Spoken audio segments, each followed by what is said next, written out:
Hello Internet. Hello Internet, I'm Rich from Driftworks and today I am with Chris, also from Driftworks, as per the jumper. So today we're going to be fitting a engine into a Mazda MX-5 Mark 2.5. Here's one we removed earlier. Yep. Just explain to us, very simply, why is there an engine here? Very simply, snow caused sadness and killed my engine. Whoa. Snow equals sad, who'd have thunked it? Who'd have thanked it? Well, let's see what happens.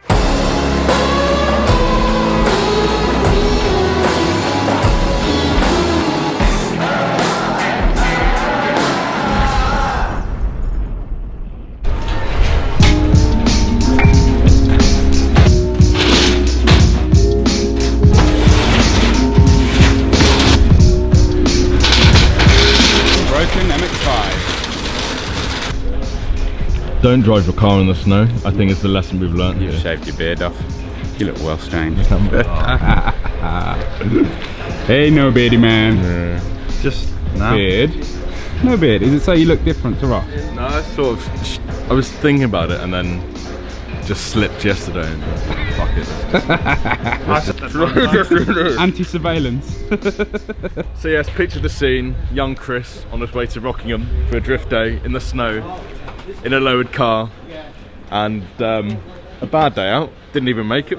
Yeah, we'll let him explain exactly what happened, but yeah, just get it off the trailer for now. Rocking lads here. For this big heavy car. Foot to the floor. Please don't. Your trousers are falling down. They're not, because I've got a belt on.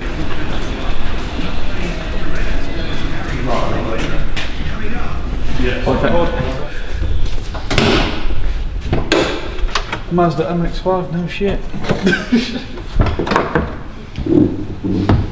Put maybe 10-15 grand into this, over the top of the pair. And it'll do like 200 horsepower.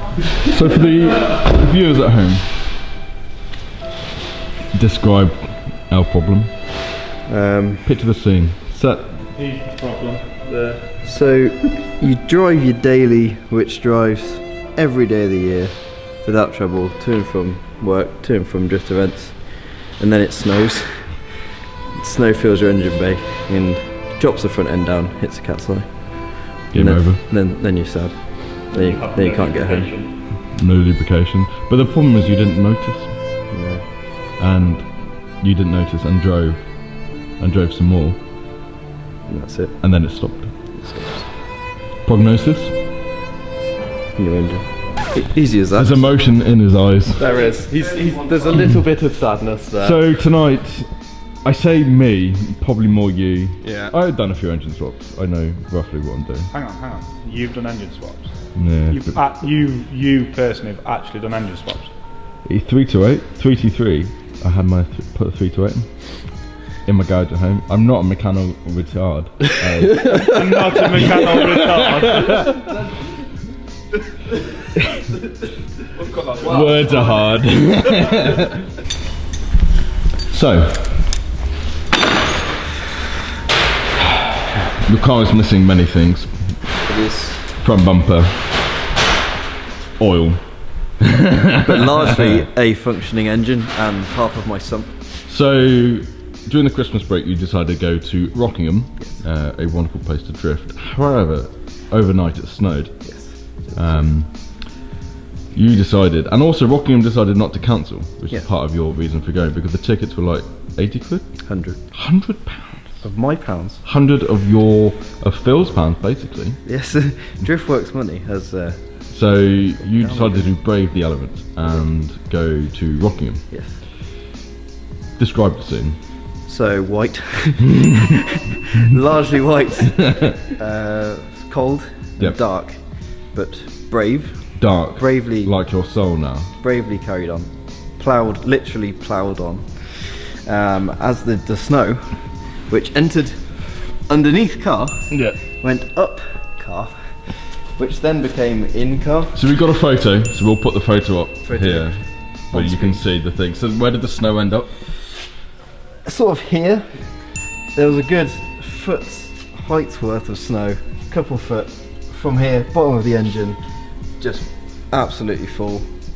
and by the time I found it, turned to ice as well. And so that wrecked your power steering. Killed power steering, Yep. which I then pulled over and fixed, and decided this isn't working, best head home. At which point the car was probably a good like 30 mil lower. Due to all Because the of weight the of the snow. ice. Yeah. And then found a particularly large cat's eye, and which we can see what's happened. So I'm cat's eye, under. cat's eye in road, I'm picturing the scene. Yeah. travelled under bumper, fine, through subframe, through sump, Oh, okay. and So I'm guessing this hole, bloody microphone. I'm guessing this hole is not a design feature. this is brand new. It's damaged. So you got a new subframe, or you just? Keep on subframe. Not been that bad enough. Oh, it's pretty fucked though. Because in MX-5 you don't usually need to worry about the sump because it's protected by the subframe and this bracing bar, which is also now. Oh, you got a nice little dent bit on. there. So there's 3 particular slots which also follow on with the subframe where it's been hitting. And that is a big old hole, that isn't it? Oil mess everywhere. But the problem is you didn't notice. No, kept driving and then the engine decided it didn't want to run anymore. So that's Here why we are. we have this guy. Luckily, MX-5 engines, I'm sure, are bountiful. Yeah, so this is what I got in a hurry, £150. For the viewers at home, is yours a 1.6 or That's a 1.8? 1.6 engine internals untouched. Only performance modifications are a pod filter and the exhaust is Yeah. near to straight. So have you bought another 1.6? Another 1.6, so straight fit, no faffing with plugs or anything Ah, else. so you can't put in a 1.8 You can do engine. 1.8, but you need, I think, a new TPS plug, maybe. So airflow as more well. than just a simple swap. Mine are doable, but I do like the 1.6, so here we are. So here it is. You've got a lovely rocker cover that your friend Adam painted, didn't he? Yes, Adam at Retro Shine has done his magical work on my cover, which we'll see later on. And yeah, so you just got to put this in here. Here's that. It is easy. However, something is bound to go wrong. We've all got money on various things. Yeah. What's your? I've got like 45p on the MX-5 falls off the lift. I mean, it is. It is 5 to 6 on a Friday night. We finished work. I'm guessing we're going to be here a while. Yeah. And we're also messing with other cars as well. Yeah, so I'm sorting out my ride height. You're sorting out your wheel fitment because you've had to run. I've had to run You ran out of tyres. I ran out of rubber because, you know, rear-wheel drive car reasons. And so I've had to put some fresh meat on. But I normally run 18 by 11 ET12, and currently the car's got a 17 by 8 ET43 in. Oh, So there's around 3 inches of that. It is gaping. It's not good. It reminds me of my ex, which is not good. Ooh. So what is the plan of attack? Like we're gonna take engine and gearbox out in one. Yes, so fluid's already drained. The cat's eye did half of that job. Cat's eye did help. We had to drain this. Drained this. That gearbox. Gearbox is drained. So we'll take the radiator out, get the exhaust off, start taking plugs, see what we can, keep as much on the engine as we can, pull it out, swap the alternator, a few other bits, and back in. MX-5 is particularly hard to work in when the engine's in the bay. Is it easier to do things out?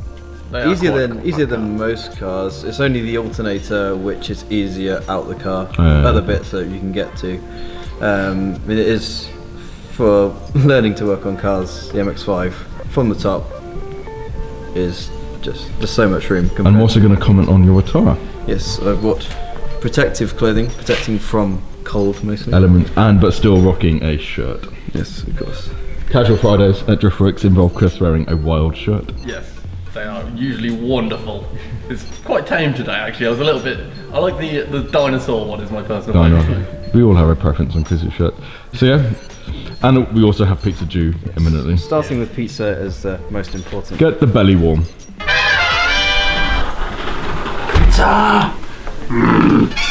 Pizza's been had. Oh, I know. We are destroyed. fed and somewhat warmer. Yep. Next thing to show us how much room there is to play with in one of these. So all that's been removed is the stock intake pipe and the heat shield on the exhaust. Where would that be? Oh, that just sits over here. Oh wow, there's loads of space. Yeah, anything you can get to is just crazy. So like, when I repaired the belt at the side of the road, all I had to do was take that pipe off, which is a bolt and a nut, and that's it. So for a starter car to get into mechanics yourself, track days or drifting, MX-5s. I can't believe the amount of space. Yeah, it's incredible.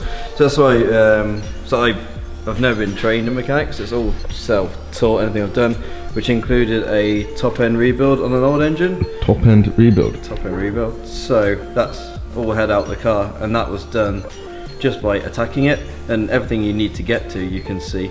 So it's not like a BM where you're pulling plastic. It's shit in the way. It's all there. So radiator's out next, I guess. Radiator is on its way out, and then we're get it off. Then plugs, and then we can. The thing is, with taking the engine out, actually, is not that much work because you're taking it out in one go. Yeah. It's just making sure all of the ancillaries are off, I guess, aren't they? All the ones fuel you need rail to. and stuff like that. Yeah. So it's just going to be plugs and some piping and such. And then we need to disconnect the gearbox and the power plant frame, and we're pretty much out. Of course, it's got the power brace, hasn't it? So from that point, we're coming up. Can you imagine if we're trying to take the engine out and that's still on? Yeah, we're going to drop the exhaust, so we've got clearance to get it in there. And I've just dropped something I can't pick up. Oh, you're a dick. I'm still behind it. I hate you. We've got the manifolds out. Yeah. And the downpipe as well. Alex has started working through taking the loom out. Right. Which is... Where's the fuel rail on this? Is it in between still? Fuel rail sits in between here. So okay. Fuel lines coming in from this side. So you're going to pull the whole rail out, or just going to pull the lines up and leave the rail connected? Need to look. So I think we can pull just at the lines here. Worry about everything else when it's off the car. Is the inlet easier to get off the car, do you reckon? Yeah, we'll just flip the engine outside. Easy to get to then. Cool. So I'm just pulling the belts off because we're overusing them. And we're getting ever closer to pulling it out. It's actually not going too badly, is it? It's all good fun. Are you looking forward to mopping up the mess? We've got brooms. Brooms. You gonna mop up oil and water with brooms? Won't tell them. Easier than what you thought? Well, yeah, we haven't really hit any trouble. Only a few difficult plugs, but the engine is loose. In theory, there's no bolts holding it in, so we're ready to give it a lift. Giving it a hoist. So, just got to slide the prop shaft out with it. So yeah, prop shaft will stay, but it's in the gearbox, so needs a bit of feeding. Yeah. So much space. It's not like a bloody Nissan. Whoa! There's some electric running through summer. How? I don't know, but I've just got a massive shock. The battery's disconnected, isn't it? Yeah. Oh, please disconnect the battery. You know that crack? Yeah, that was an electric shock running through my hand, and I've probably got a numb hand now. I saw it man. What have we forgot to do? Tell the kids at home your mistake. Yeah, so Yes, I did. step one before pizza. Oh god. And how's your hand? That sucked. That sucked. So Chris hasn't disconnected his battery, and I'm lying on the floor under the car, and all of a sudden, lightning hits me in the right hand as I'm holding the bottom of the gearbox. And you're right-handed as well. That's all right. I can switch up for the night later. Oh, Feels like someone else is doing it when you can't feel your hand anyway. Oh, that sucked. lucky Doug. Done. Done? Yay. How dirty are your hands right now? Like, ish. Just about halfway there. No, I think we're over the worst of it. Like, putting it back in is... Putting it back in will be fun, but it'll go in. It's Yeah. getting the power frame back on and getting the prop in. That's going to be the hard bit. Yeah. Because of the way... Because I rounded a bolt off on the prop. Oh, no, you no, know. So I've got to put the prop in the box as we're sliding the box in, and then I can redo the power frame. Oh well. So it's fine though, it's out. So what are we taking off this then? So Inlet. Everything apart from Gearbox. what's there. Well, yeah. That's the easy one. That's the easy. So box, inlet, the exhaust manifold's already out and on the floor, we did that a minute ago. Mounts and the actual brackets for the mounts. You've got the alternator. The alternator, some of the hoses that aren't on this one where they've cut them when they took it out. Got a few bits of wiring, temp sensor and bits on there still. We've got thermostat housing. Yeah, got thermostat on still. So, and obviously the shiniest rock cover. No, Yes. yeah, because that needs to. Of course.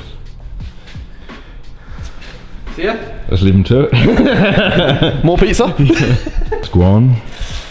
So, Things and stuff. currently, I'm making this engine look like this engine. So, piece by piece, moving bits over, starting from the bottom. So, I've currently pulled engine mounts on both sides, put my hose across here because it's fresher, this hose is fresher, and water temperature sensor as well. So, it's just little bits at a time, and eventually you end up with an engine that will go straight back in. Have you found anything on the new engine that you didn't realise you would need to add, or? Well, I knew there'd be random bits, so I'm just finding pipes that are better, so stuff I wouldn't know I need to swap over, but it's all pretty straightforward. I mean, it's a pair of pliers for half of it. Pliers. It really is. Slightly easier than. Can I go home yet? No. You are our shop bitch for the evening. I am in charge. What is going on here? So this one is the power steering hose that runs across the So front. this is the damage caused by the ice. This is where the ice has gone through the subframe here. It's smashed the hose and caused the power steering fluid to leak. So a little bit of creative engineering, shall we say. Bit of high pressure fuel line and several Jubilee clips. There was already a slight Jubilee clip issue section here where it previously cracked. So now there's a section missing where it had been cracked here. So what are you doing then? You just. I've just extended essentially the. But it's the issue. Was it meant to be in? It's meant to be in this clip. So what I'm going to do in a minute, once I've done this, is just zip tie it. No, okay. It'll sit slightly higher than original as well. Would That way. that be okay? Yeah, it should be fine. The only thing that may happen is after several million thousand miles, the vibration might cause this nut to wear through. But if you take that nut off and put a P-clip round it, problem solved. Chris might have grown up by then and bought an S body. He might have. You never know. I might have finished my Skyline by then. And in other news, our wheel fitment game is strong on the S15 and the Supra. We have won that game. Yeah. I'm very, very happy with the centre caps that Rich forgot to order. And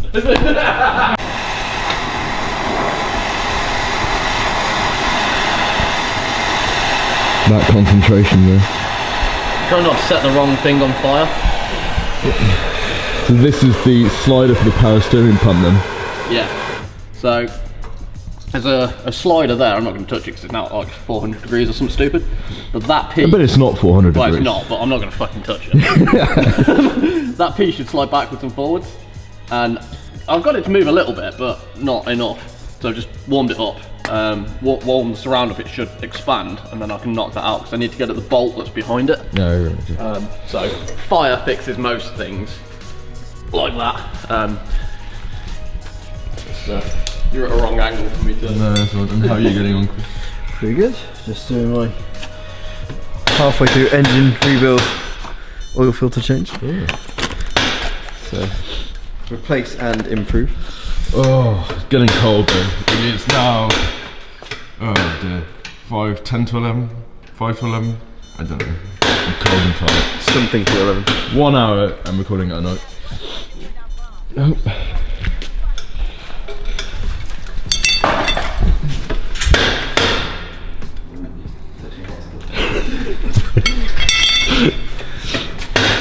So, What's next? This bracket, is this what you're waiting I need this bracket on here. We're going to get your inlet off. Inlet manifold on here. Then we're about there. And then gearbox. Gearbox, there's the EGR pipe to fight that over as well. That'll be going to the intake, so that'll come with it, hopefully. And then like rocker cover. The rocker cover you can do once it's in. Easy. Touch off and look at the flywheel. I think that looks a lot fresher. Winning. Getting there. So nearly midnight. Pretty much stripped down, gearbox is off, already swapped the inlet manifold across, pulled all the studs out for the exhaust manifold.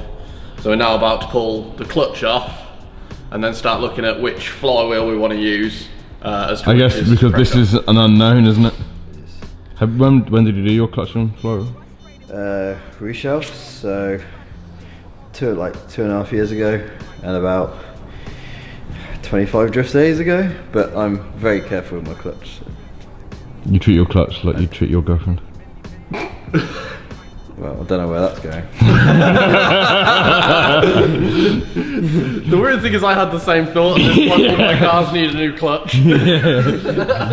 Well, you just put your foot in and hope for the best. In your hole, woman. Clutch looks pretty good actually. Aoife is a lucky girl. This is a gentleman. You can tell by his hair. So I haven't really looked at this. So last time this was out, it was at Adam's garage. How would you say that is? It's alright, I mean you're getting close to the bottom of the groove there, but that's not the end of the world. There's still meat left on it. And the colour's good. Yeah, it's not like blue or purple. But this style clutch doesn't really discolour like the one you saw up in Scotland. No, but these don't dissipate heat very well. No. Because of the single plate. No.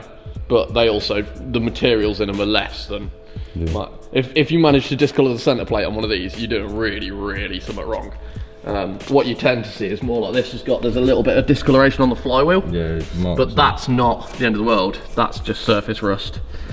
I'd just run Scotch right around that and it'd be... You're going to just leave this flywheel on then? Nice time saving. Yeah. That's not going to cause any issues. It'll just bed in. So that is a blueprint OEM spec clutch. Mm-hmm. So nothing special.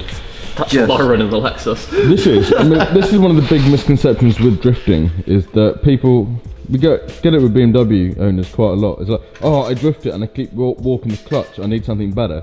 Actually, Just don't be a dick to your clutch. yeah, replace it with an OEM one. So I will only clutch kick if I'm chasing a friend or someone's following me, and if I straighten up, we'll crash. On the track. It's like, yeah, it's only like if this needs to happen, I click the clutch. I do be very careful. Whereas most people will hit 3 clutch kicks each run. It's just not worth doing on especially a daily car. I have a tendency of staying in too high a gear, so I'll be in second in a first gear corner and therefore just kick the living out of the clutch just to make the corner. That's the thing with these. That's the BMW thing of the guys that walk the clutch. But I've got a stock dual mass flywheel and a same blueprint clutch that was 120 quid. So because you need to drive these near the limit all the time, if you find yourself clutch kicking, you've done something wrong. So you have to be planted. No, it's not the first time you've stuck your finger or something like that. No, I'm just aligning the centre plate on the clutch. That's what she said. Oh. You're just lucky I'm not aligning your centre plate. You need more than one finger.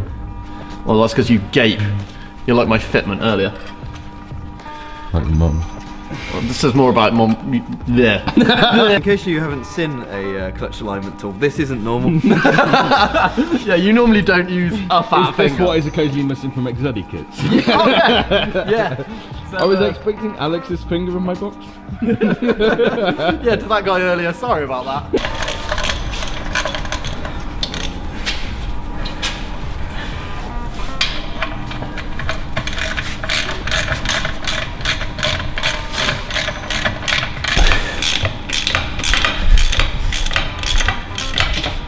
Note the workshop messier then than the last clip. I think cleaning up is going to be the longest part of this job. Ready? So I'm just going to hope it goes away. 1, 2. I'm bringing the jet wash.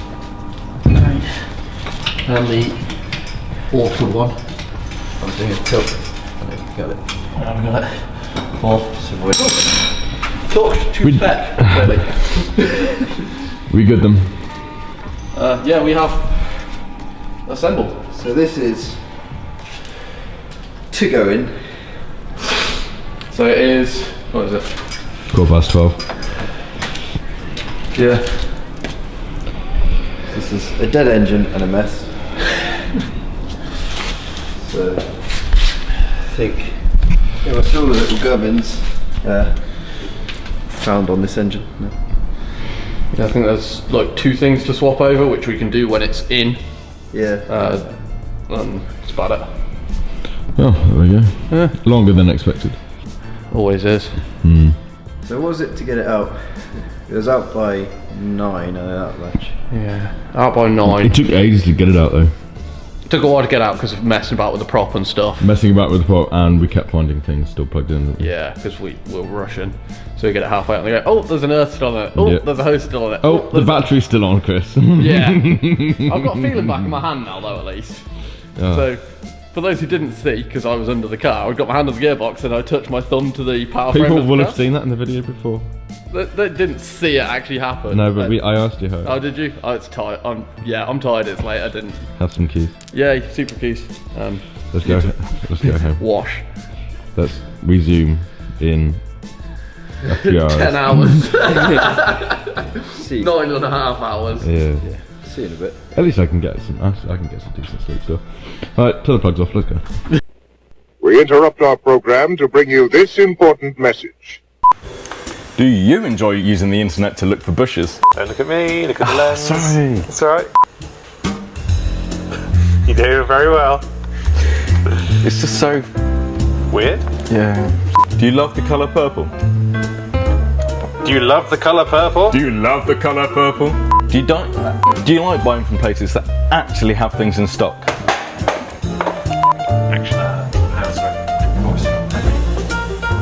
Do you like buying from places that actually have things in stock? Do you like buying from shops? No, do you like buying from shops that actually have loads of parts in stock? Okay. Do you like buying from a shop? From shops?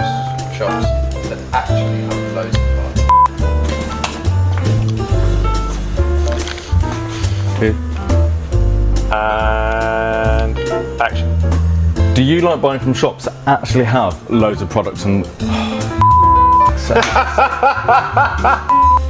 Do you like using lovely new websites where it's easy to see exactly what you need and what you're going to get? That's it? Yeah? Yeah? Do you like buying from friendly, helpful people that actually know the product and use their product on their everyday cars? Do you like that grab? Oh, that was nice. Looking. Yeah. And action. So if you were looking for bushes and expert advice from a super stockist, visit driftworks.com. Good. Now back to our show. So day 2 on the Miata MX-5 rebuild. We agreed to meet at 10 o'clock and I'm the only one here. And considering I'm not even doing anything, they need to hurry themselves up, these damn kids. So almost ready to go back in? Yeah, just about. So the engine is remade. Only thing I've done since yesterday's put the old rocker cover onto the new The engine. important bit. And Sarcasm. there you go. Are you tired? A little.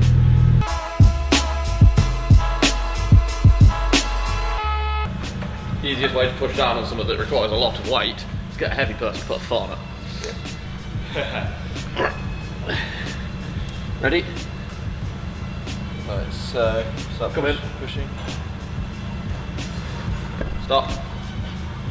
So that's out a little. So now we've got loads of clearance.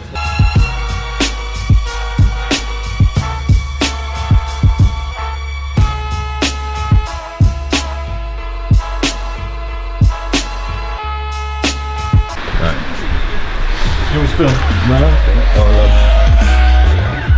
You know, like you've got a bit of competition on. So what have you done? What have you broken? I haven't broken it, but I sort of slid the prop back in, then realised I'd forgot to put one of the brackets that holds the clutch line for the slave cylinder on the engine, so we had to pull it all back forward, so now the prop's dropped out on the floor again. So I've got to crawl back under the car and put the prop back in. We've reslung the motor so that the hoist is further away from the car now. and in doing that, it's actually meant the motor now hangs slightly wonky, and it's going to take a bit more manpower to get it to actually... Luckily, we had a wild day with a pid. Yeah. Hello. That's exactly what I said. You knew exactly what was wrong with it. As soon as I turned up, I saw it. Yeah, man's got too much technical knowledge. Yeah. Don't even need him. You just didn't want to say it. No, I didn't want to embarrass me.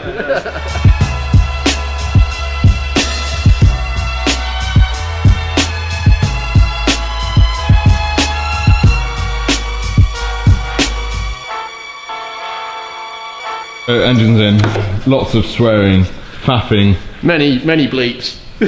The biggest issue was the engine hoist. Although it's an MX-5, it seems to be quite long. So we had to reset and get the bumper bar off. The crash bar off. And the other issue is because as previously mentioned, I may have knobbed up a bit and caused an issue with the prop, getting the prop and the power frame to line back up with the box. So if you hadn't have done that, it would have been pissed. If we hadn't have done that, I wouldn't have had to mess with the prop. I'd have just put it back in when the car was in the air and we were doing the exhaust and stuff. Yeah. But having to actually feed the splines of the prop into the box, because it's a one-piece prop on an MX-5, it's just a bit of a nightmare. Yeah, so we ended up with the engine coming down on a wonky. So there are two engine mounts, obviously one either side. If they're not coming down straight, they don't go in. So we got it sat on the subframe, lifted it back up, and with some wiggling managed to get it sitting home straight now, though. Yeah, so it's now props in. We've got one of the bolts in the power frame actually, so the box is secure in place in the mounts. So we're just going to do some brief quick bits on top of the exhaust manifold and stuff, and then we can put it up in the air and actually bolt the engine mounts up, bolt the power frame up, finish the exhaust and be done underneath the car then, and then it's just putting wire and loom and stuff back on top. Are you going to make sure the electricity all works? Yeah. Make sure we didn't blow any fuses yesterday when we shocked the shit out of me. Because that is the issue. You could do all that, come to start it, and actually. Well, if it is something like that, it'll be that I popped a fuse yesterday when Chris didn't take the battery off, so it's Chris's fault anyway. You know, trying to electrocute me. Well, this is gonna go home yet. coming together. It's very soon going to be exciting and loud. So what is left to do then? So from the top side, we've pretty much got all the looms in. The only things left are air intake wiring, which obviously go on with the air intake pipe, and radiator. Have you tried to make sure the electrics work? No, we're leaving that to that'll be right at the end. He has no oil in the engine currently either, do you? So you don't want to spin it over. Ah, you haven't done fluids yet. So getting the car up, we just need to actually put the engine mounts on, because they're not currently tight, so it is all just sitting in place, and as well as the power plant frame. And from then on, we are putting fluids in and starting engines. Cool. I look forward to it. Yeah. Look forward to going home. Yeah. As you can tell, I'm now being really helpful as well. It is. Why you haven't won anything? I'm just excited. Through and then tape it to it or something? Yeah.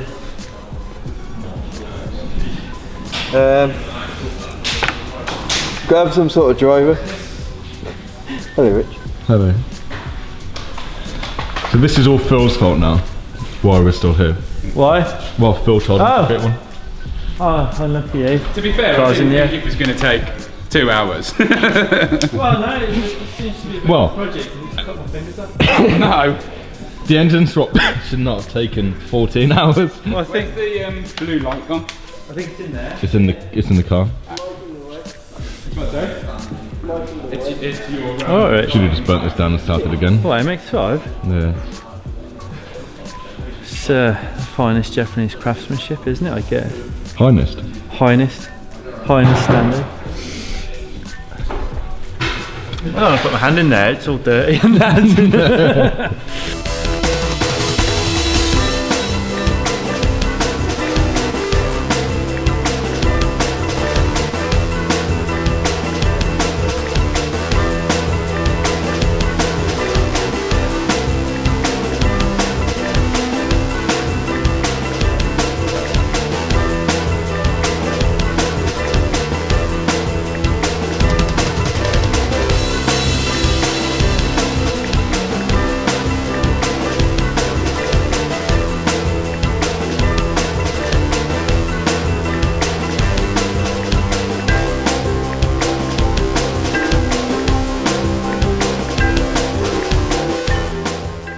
So we finished the video with yourself rolling out of Unit 6. I had to dash off for a photo, so I left Al in charge. Hello. Which is, I don't know whether a good move or not.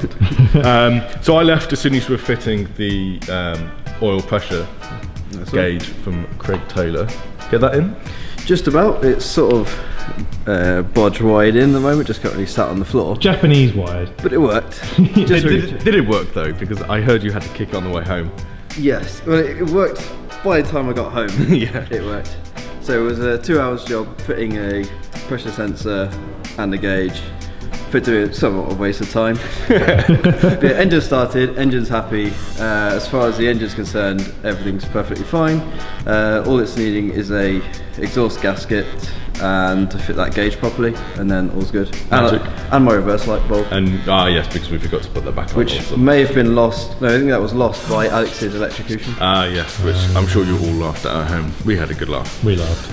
We're going to put a description of your car in the comment in the description box here, so people can understand the spec, because it's quite a cool car for a little bit of drifting and a bit of fun, isn't it? Yeah, so a lot of stuff is, in terms of modifications, mostly interior and sort of the paint, really, sort of visual stuff. But in terms of how it functions, it's very, very standard in the grand scheme of things compared to what you'd have to do to a lot of other cars to get them to. Because, like you said in the video, the MX-5 is your first car you've properly worked on, but you also daily and you drift it, which I think would appeal to a lot of people on a budget. Super reliable car, yeah. And we do love a good budget drifter. So we're 2 weeks on from the engine going in, and the car's now done 200 miles since. Oh no, sorry. The car's done 500 miles since that going in, and say no issues engine wise at all. And then you're drifting this Sunday at Rockingham, aren't you? And we're at Rockingham doing a paddock day, so it should be good. Oh, we'll hopefully see people there. So anyone's got any questions, you've got any comments, or if you think that we completely messed up the engine install, do let us know.